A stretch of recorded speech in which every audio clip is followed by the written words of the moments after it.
Hi, thanks for joining us for another edition of Ask Spurrell CPA. Today we're talking about technical expertise versus business expertise.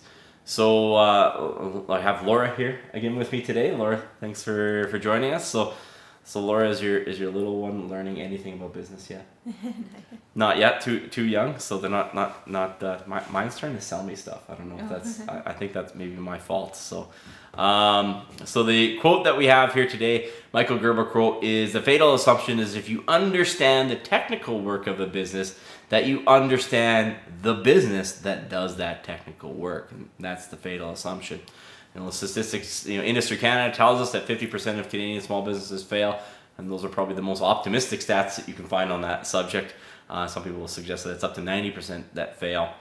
And what happens is a lot of business owners, they get into business because they're better than average at a particular technical skill. They're a really good dentist, they're a really good doctor, they're a really good plumber, they're a really good general contractor or carpenter. And they think that those skills will guarantee them a successful business. They think that those technical skills in that trade, that vocation, that professional skill is going to guarantee a successful business. So, Laura, what are the questions that you think that these business owners need to be asking?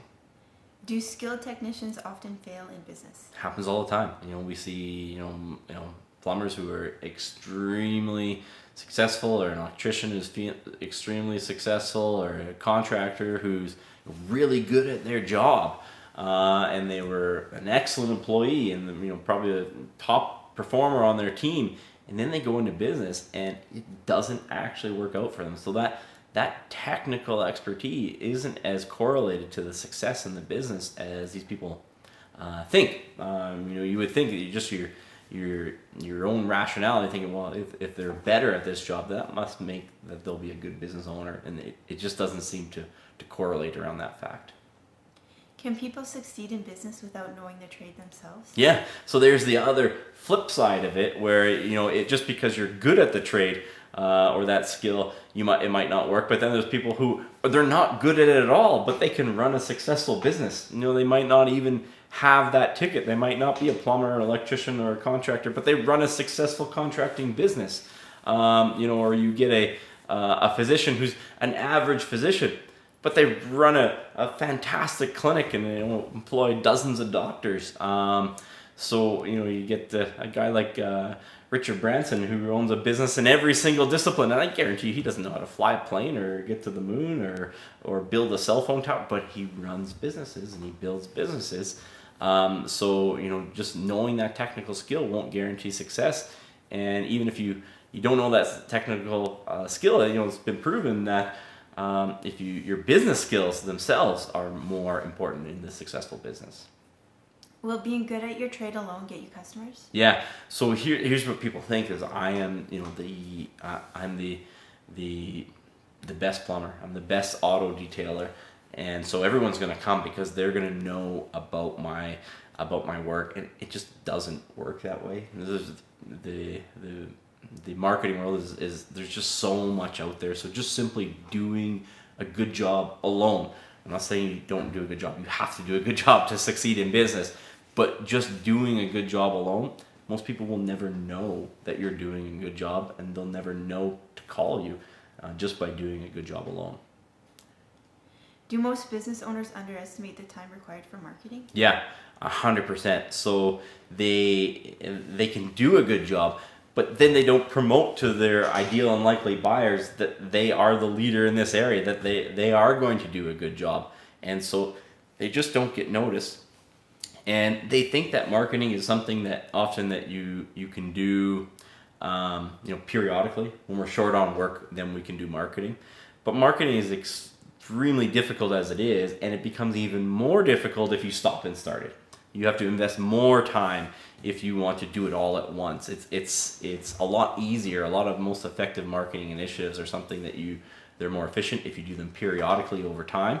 But if you stop and start them, they're generally not going to work all that well. And business owners, they just completely underestimate the amount of time that it's going to be required, not just to do a good job, but to make sure all of your ideal and likely customers know that you can do a good job. If you have good technical skills, can you afford to ignore your numbers? No, you still can't, going back, knowing your numbers, businesses, they fail because they can't get enough customers, and they fail because they run out of cash. And business owners, they're not looking at their numbers. So, and most business owners don't have an accounting degree. They're not a finance person, and they might have too much of that do-it-yourself attitude. And so, they're either not looking at their numbers because they don't know what to look at, or they're looking at the wrong numbers altogether. So it's really important that these businesses owners, they cannot ignore their numbers. This is something you need to look at. You can't just delegate to someone else to look after the numbers. You need to know the numbers, and generally, if you want to build any size of a business, you need to pay someone who can put the right numbers in front of you and give you the right analysis on those numbers, so you can make good decisions on good numbers. If you know a technical skill but can't teach that skill, will you be successful? No. So just because you're really good at it, your business is going to be, the growth of your business is going to be determined by how many other people you can teach to do that technical skill. So if you have no desire to teach anybody a skill, don't be a business owner. Do not start a plumbing contractor business if you don't want to teach other plumbers. Because you'll never have anything more than a job, really. So if you want to grow your business, you're going to have to not just teach other people, but probably get excited about teaching other people and probably enjoy it too.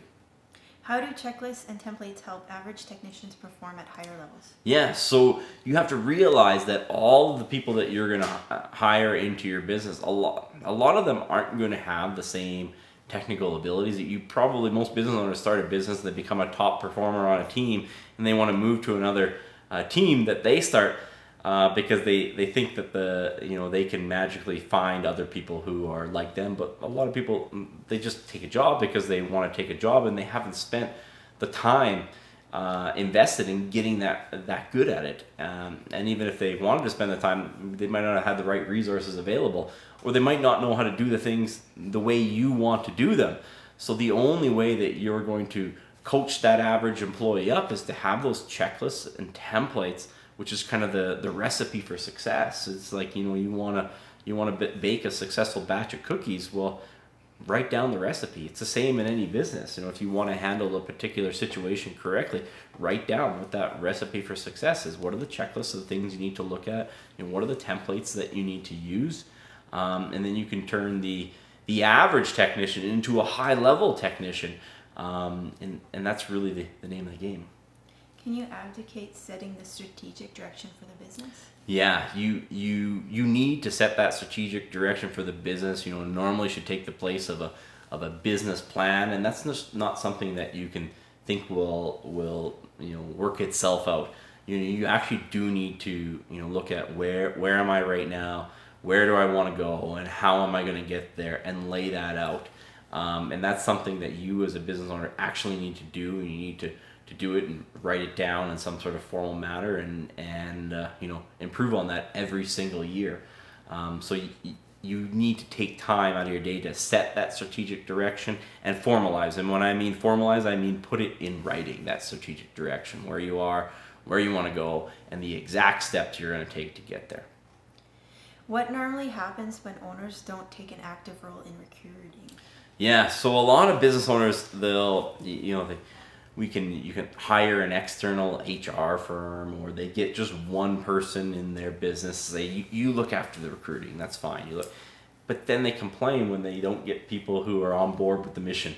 I don't like this person. They don't do things this way. You didn't take any time to hire them. The people that you bring into the business are much more important than any one job. So, if you're taking all your time and just looking at, I'm completing this one job and working on this one customer, well, that person that you're going to bring into the business, they're going to affect the relationship that you have with potentially all of your customers and multiple jobs over time.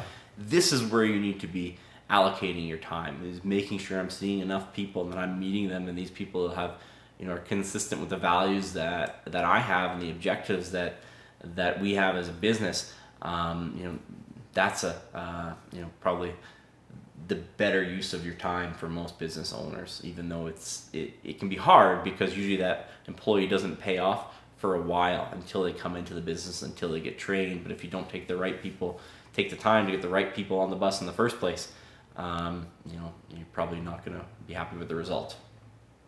Do business owners underestimate the time required for training and leadership? Yeah, 100%. So most people think that training is something that's going to happen overnight. They don't have a way to train them, and they don't have even after you go through a training program, what is that ongoing training? What looks good today to a customer will not look good in 5 years. They're going to expect more. That's just the way businesses are.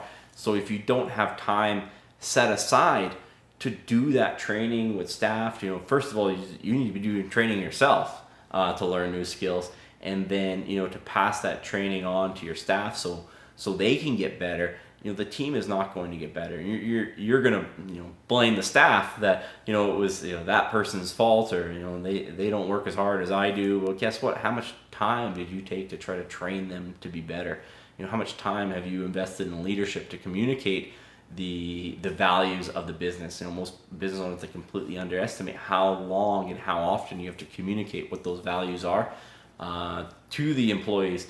And if you do communicate it to them often and consistently, people generally want to perform. They don't want to be bad at their job, and a lot of times it'll work out. But if you don't communicate it often, they're confused and they don't really know what to do. So you got to take the time to train and do leadership activities, and it's got to be consistent. It's got to be something in your calendar. It's not something that you can just not do because I have another job that I want to work on. Well, guess what? You're spending all your time working on those jobs because you're not training anybody to help you with them.